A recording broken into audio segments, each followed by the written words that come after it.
We're here with Adi Sharabani, founder and CEO of SkyCure, a security company, and I have volunteered to get my phone hacked. Probably a mistake, but I trust you, I think.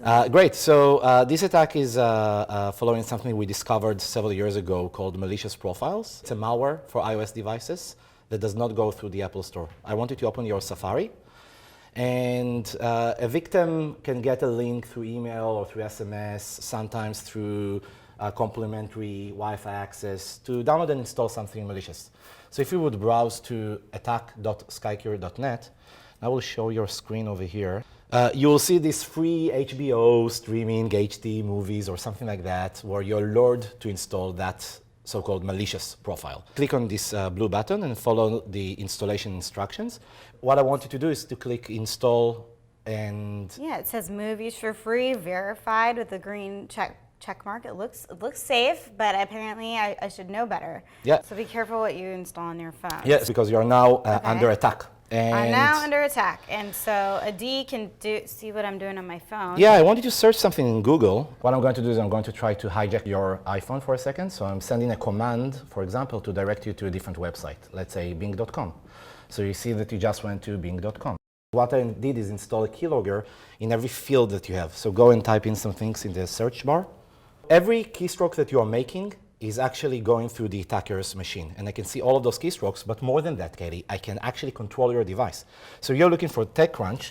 I can now take control of your keyboard and look for SkyCure instead. And now if you'll notice in a second, it is SkyCure that is actually making these actions on your behalf. Yeah, it showed on my screen what you were typing, which would definitely creep me out. More than that, because I can change content that you see. So now you're in CNN, but this is not a real article on CNN right now. So you sent me a fake article on CNN. Yeah. Okay. Most of the attacks that you will see out there are not really visible for you, right? So you don't even know that someone is doing all of these activities. The same goes for users and password. What I will show you is that I also attacked my own device here. And here you can see on the left my device. And the same way you connected to LinkedIn, I'm going to open my mail app, okay? As the attacker, I can actually gain access to the victim's user and password. This is terrible because this is the holy grail for attackers. What we're seeing today, that attackers that have access to the exchange password, have access to send emails on your behalf, delete your emails, they have the ability to see who you meet with, where and when, they have the ability to change your contact details and to tap into your calls and access any other corporate service. Yeah, that's scary stuff. What else should I be worried about? I mean, I know I'm not supposed to use public Wi-Fi. Yeah, so I don't like this notion of don't use public Wi-Fi because it's not realistic in many cases, and then people are just dismissing those security experts saying all of these things.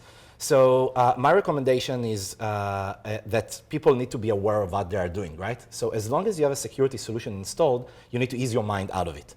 If you want a bit more information about the threats that we see network-based threats. Wi-Fi is one of them.